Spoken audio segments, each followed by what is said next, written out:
Texas before migrating to Stockton in December 1849. In 1852, he had returned briefly to the South and married Cornelia Runnels, the niece of the Mississippi governor.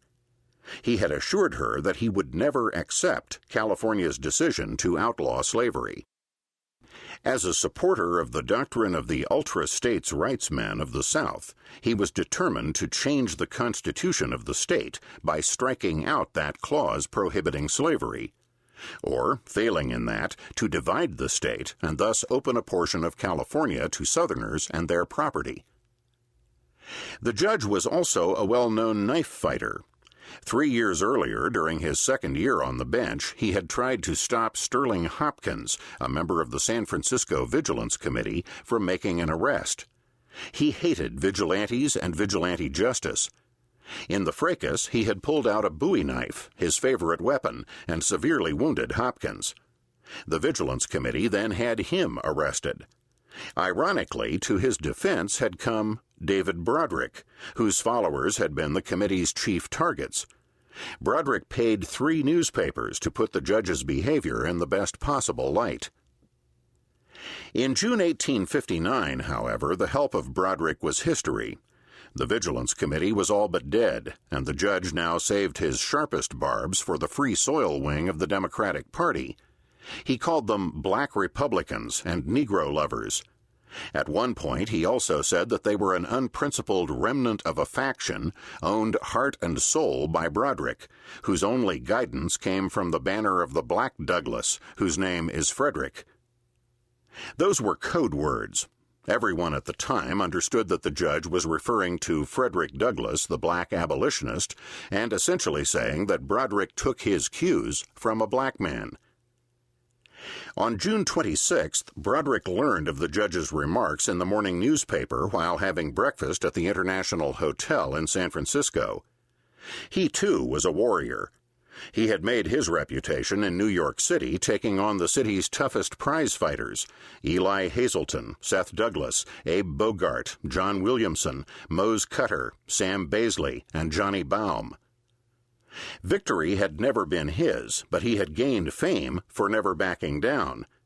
He had also gained fame as a bouncer at his New York saloon.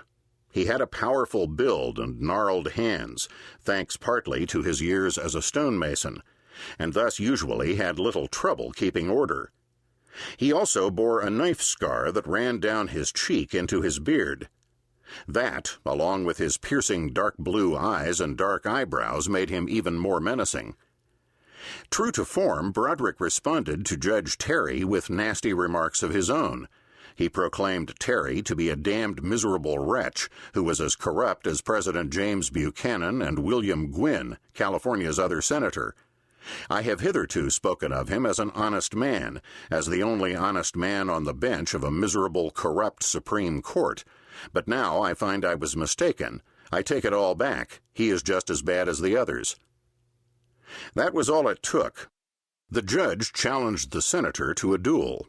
Both men then chose seconds to handle the details, and the seconds made arrangements for the duel to take place 1 week after the September election, September 13th, 1859, behind the barn of the Lake House Ranch on Lake Merced. On learning about the time and location, James J. Ayers drove a horse-drawn carriage most of the night to get there. The place was mobbed. He counted 73 spectators. 2 sets of weapons had been brought to the dueling grounds. Terry won the toss and selected the ones his side had provided: Belgian-made 8-inch barrels with hair triggers. Terry had practiced with these pistols. Broderick had not. The hair trigger proved deadly to Broderick. He was a skilled marksman, practiced regularly, and could handle any pistol that necessitated a quick, firm pull. But a pistol that necessitated a light touch was beyond him. He thus fired too quickly, and his shot went wildly into the ground. The judge's pistol worked perfectly. He took careful aim and shot Broderick in the lung. Broderick died 3 days later. His followers never regarded the duel as just a duel. To them, it amounted to an assassination. The Shivs, as they saw it, were out to get Broderick, and if Judge Terry hadn't pulled